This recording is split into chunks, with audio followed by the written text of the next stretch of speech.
You feel this way. A reason why the simplest social interactions can feel like a minefield you're tiptoeing through while everyone else seems to be dancing. A reason why you leave a conversation replaying every word, every micro-expression, wondering what silent judgment you've just triggered. And tonight, in this quiet space, we are going to expose it, not as a personal failure, but as a psychological pattern, a ghost in your machine that we will gently, compassionately exorcise together. Because the ache for connection, for that effortless flow where words come without force and presence feels natural, is a deep human hunger. And the fact that it feels so out of reach is the invisible wound driving the psychology of effortless charm, psychology fix, a wound that likely formed in the quiet, forgotten moments of your past, where you learned, perhaps without even knowing it, that being fully yourself was not quite safe or not quite enough. Let's go deeper. This isn't about learning a set of tricks or memorizing lines. That's the very energy of strain and performance that screams of inauthenticity, and people, on a level they can't even articulate, feel that vibration of need, that subtle desperation for approval, and it pushes them away, creating the very rejection you fear most. What no one tells you is that charm isn't something you add on, it's something you unblock. It's the natural radiance of a system that feels safe to be itself, a system that isn't constantly monitoring itself for errors, and your mind, in its beautiful, misguided attempt to protect you from the pain of exclusion, created this pattern of hypervigilance. It put a guard on duty at the gate of your personality, and that guard's job is to scan, to assess, to control, and in doing so, it strangles the very life force that is magnetic to others. You've felt this before, haven't you? That moment in a conversation where you disappear into your own head, watching yourself from the outside, narrating your own failure in real time. Pause, notice what that just revealed. It's not the conversation you're afraid of. It's the version of you that might be seen within it. Ask yourself this now. When did you first learn that your spontaneous self was a risk? Perhaps it was a childhood where a parent's love felt conditional on your behavior, where you had to be good or quiet or achieving to receive warmth. Or maybe it was a schoolyard humiliation, a moment where your genuine excitement was met with ridicule and a core belief was cemented. It is dangerous to be seen. Your mind, brilliant and adaptive, then built a fortress, and every strained conversation, every moment of social anxiety is not a sign of your brokenness, but a sign of that fortress wall, a testament to how hard your psyche has worked to keep you safe from that old familiar pain. But here's the truth. The world has changed, and the fortress, once a protection, is now a prison. And the guard you stationed at the gate has forgotten that the war is over.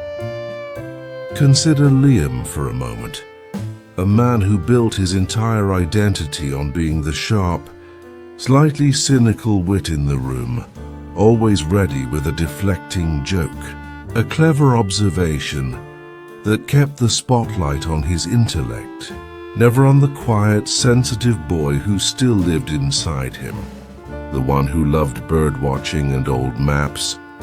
And while people were often impressed by Liam, they rarely felt close to him. His connections were brittle. His charm was a performance that required immense energy, leaving him drained and lonely.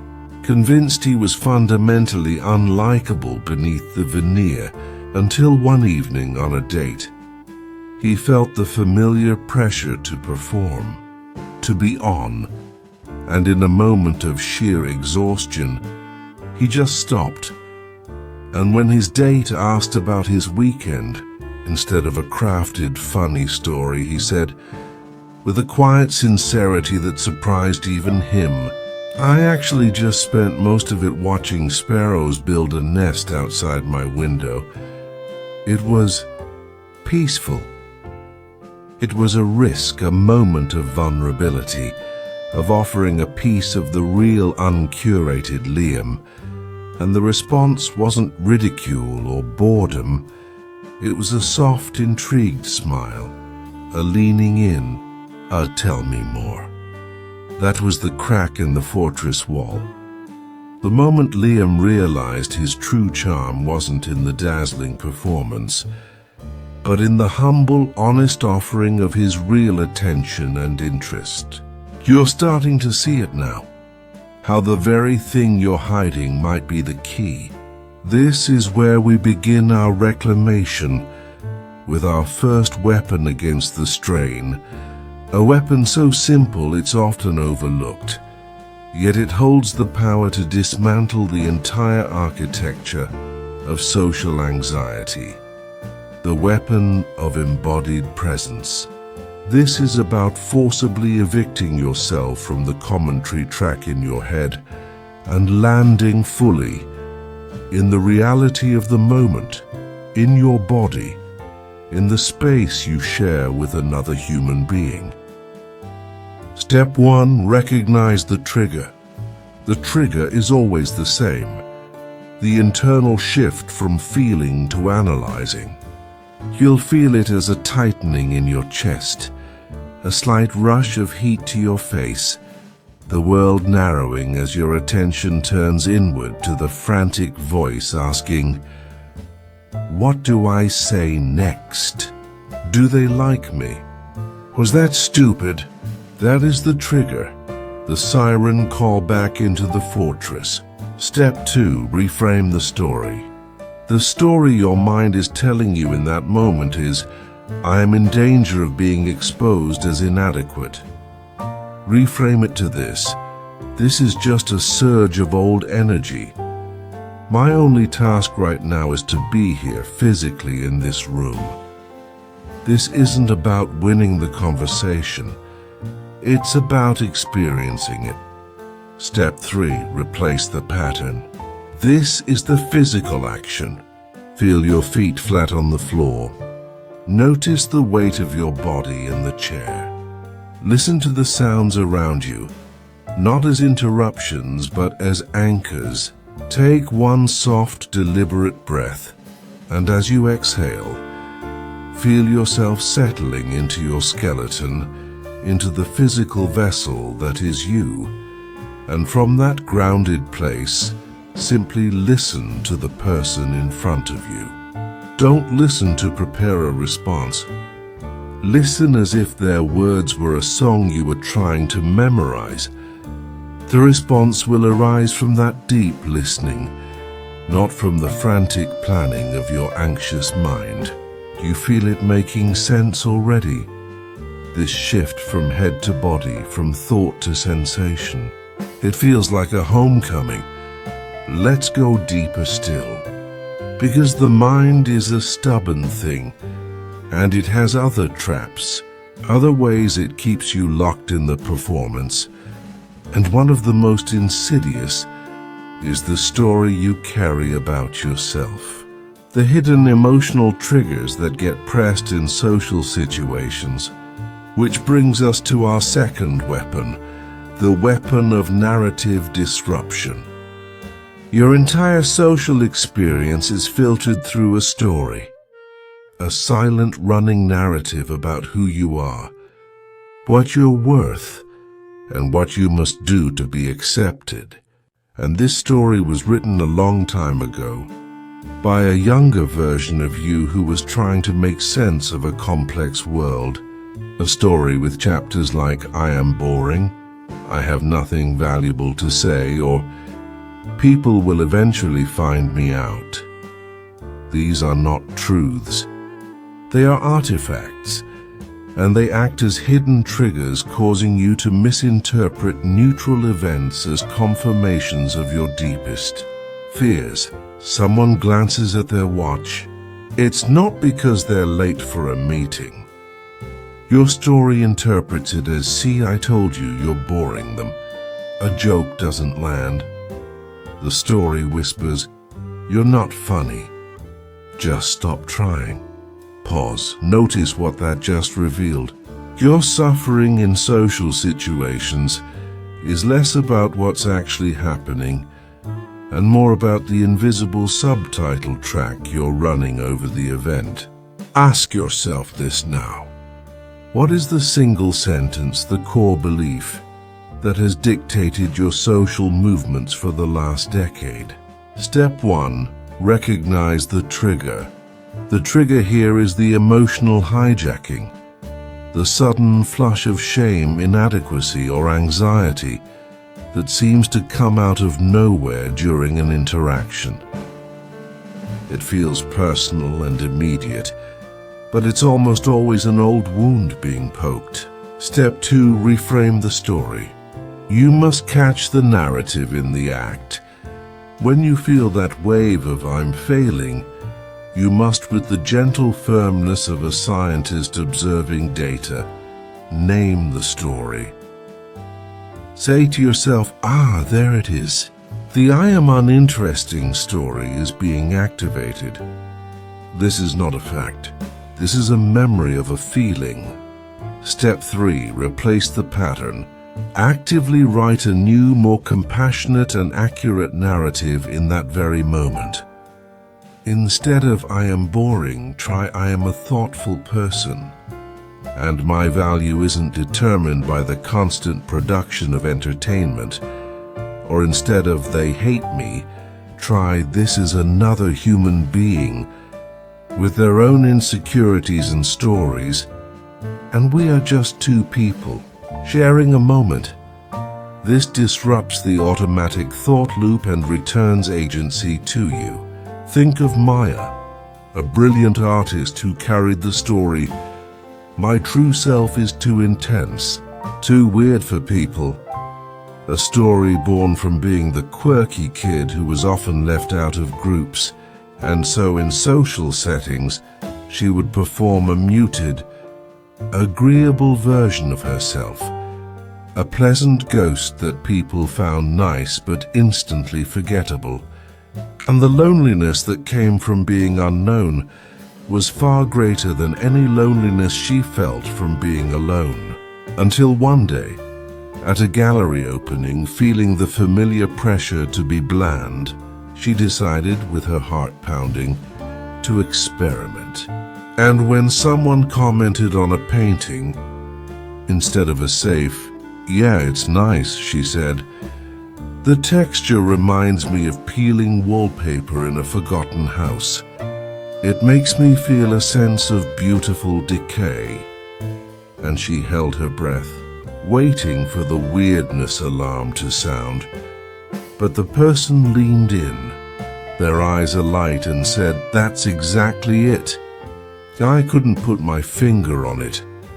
And they talked for an hour, a real resonant conversation, because Maya had offered a piece of her unique inner world. And in doing so, she didn't just make a connection, she gave the other person permission to be a little more of their weird, wonderful self too. That is the power of narrative disruption. It doesn't just free you, it gives others a gift. You're starting to see it now, how your perceived flaws might be your secret strengths, how the very parts you hide are the ones that create the deepest magnetism. But here's the truth: even with presence and a new story, there is a third element, a mechanical part of interaction that most people get dead wrong, and that is the art of receiving, which is our third weapon, the weapon of generous attention. Most people, especially those struggling with social anxiety, approach conversation as a speaking sport. They believe the burden is on them to produce interesting content, to hold the floor, to be the entertainer. And this is a profound, energy-draining miscalculation. The most charming person in any room is rarely the one talking the most. It is the one who makes others feel the most heard, the most interesting, the most seen. Charm is not about broadcasting. It's about receiving. It's about creating a sacred space for another person to exist in, fully, without judgment. What no one tells you is that people are subtly, constantly, broadcasting their deepest need, the need to feel understood. When you become a person who meets that need, your presence becomes like water in a desert. Pause. Notice what that just revealed. Your value in a conversation is not what you extract, but what you give. The gift of your full, undivided attention. Ask yourself this now. In your last conversation, were you truly listening, or were you just waiting for your turn to talk? Step 1. Recognize the trigger. The trigger here is the internal pressure to say something, the anxiety that builds during the other person's speaking turn, the frantic mental scramble for your next witty remark or relatable story. That pressure is the enemy of connection. Step 2. Reframe the story. Shift the entire goal of the interaction. Your new goal is not to be impressive. Your new goal is to be interested. Your mission is to discover one genuinely interesting thing about the person you're speaking with, to uncover a small piece of their inner world. Step 3. Replace the pattern. Use the technique of following the thread. Instead of planning your response, listen for a word, a phrase, an emotion in what they are saying that you can ask more about. If they say, "I had a long week," don't just jump in with "me too." That's a conversation ender. Instead, follow the thread. A long week. What made it feel long? This signals deep listening and invites them to share more of their experience. Your job is to be a detective of the human soul, with curiosity as your only tool. This is how you end the psychology of effortless charm pattern tonight, by shifting the burden of performance from your shoulders onto the shared space of mutual discovery. Let's go deeper into the final integrating weapon, the one that ties all the others together, which is about the energy you emit before you even say a word. The fourth weapon, the weapon of unshakable self-validation. At its core, the need for external approval is a leak in your internal validation system. You are looking to others to give you a feeling of okayness that you are not generating for yourself. This need is a scent that others can smell, and it creates a power imbalance. You are, on an energetic level, begging for a crumb of acceptance, and this instantly lowers your social status and makes your charm feel cheap. Because true charm can only flow from a place of inner fullness, from a person who is already complete, who is connecting not to get, but to give and share. This is not about arrogance. It's about a quiet, unshakable knowing of your own inherent worth, separate from your achievements, your wit, or anyone's opinion of you. It's about becoming the source of your own approval. Think of Ilara, a woman who had built her life around being helpful, the reliable one, the one who always remembered birthdays and brought soup when you were sick. But she did it from a place of quiet desperation, a hidden contract that said, please like me, please need me, because if you don't, I have no value. And while people appreciated her, they often took her for granted, and she attracted users and energy vampires, leaving her feeling used and invisible until a crisis at work, where she was passed over for a promotion she deeply deserved, forced her to confront the hollow core of her validation system, and she began the difficult interior work of learning to validate herself. To sit alone in a room and say, I am enough even with my flaws, even with my failures. My existence is worthy of respect, starting with my own. And she started making choices from that place, saying no when she meant no, expressing her own preferences even if they were inconvenient. And a remarkable shift occurred. People didn't leave. They began to respect her more, to listen more intently when she spoke. Her presence gained a new weight, a magnetic quality, because she was no longer giving her power away. She was standing in it, and that is the most compelling charm of all. You feel it, don't you? The truth of that. Step 1. Recognize the trigger. The trigger is the hollow feeling, the pang of anxiety when you sense disapproval or indifference from someone whose opinion you value. It's that craving for a hit of external validation to soothe the internal ache of self-doubt. Step 2. Reframe the story. The story is, I need this person to like, approve of me to feel okay. Reframe it to, my sense of worth is an internal state. I can appreciate their opinion, but I do not need it to survive. I am the source of my own security. Step 3. Replace the pattern. Develop a daily practice of self-validation. It could be a morning meditation where you simply sit with yourself and acknowledge your own humanity, your struggles, your efforts with compassion. It could be a journaling practice where you write down things you appreciate about yourself that have nothing to do with external achievements. It is the conscious, deliberate act of giving yourself the approval you have been seeking from the outside world. This is the foundation upon which everything else is built. But here's the truth. Integrating these weapons is not a one-time event.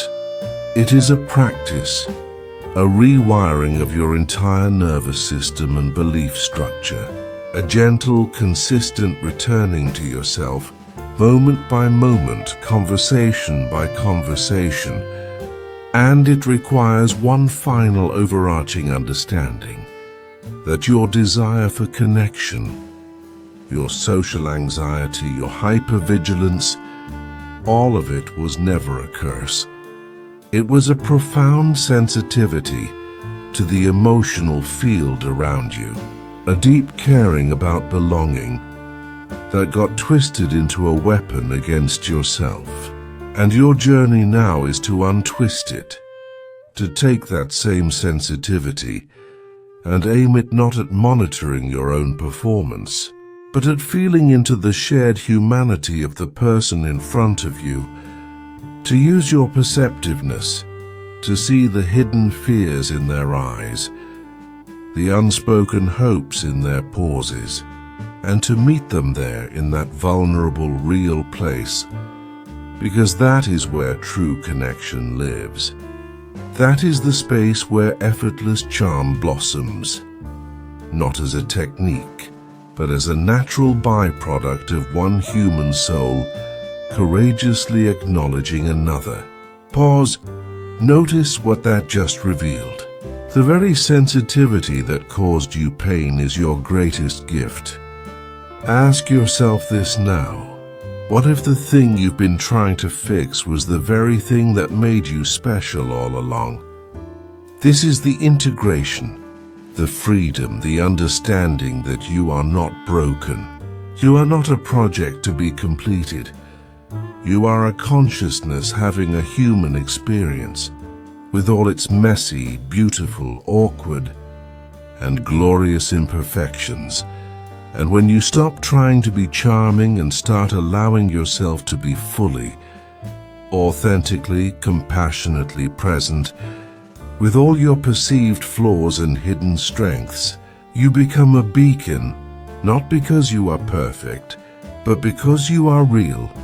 And in a world of performances, there is nothing more compelling, more magnetic, more effortlessly charming than the radiant, unapologetic truth of a person who has finally fully come home to themselves. You feel it making sense already. This isn't a psychology fix, it's a homecoming, a remembering of who you were before the world told you who to be. And that person, the one who exists beneath the stories and the strategies, that person is already enough, and they always have been. Make 50 text-to-image prompts according to above story with heavy brushstroke oil paint style only. 50 prompts required text-to-image, only text results. Make these words for the results of text-to-image 50 prompts. Focus on oil painting heavy stroke style.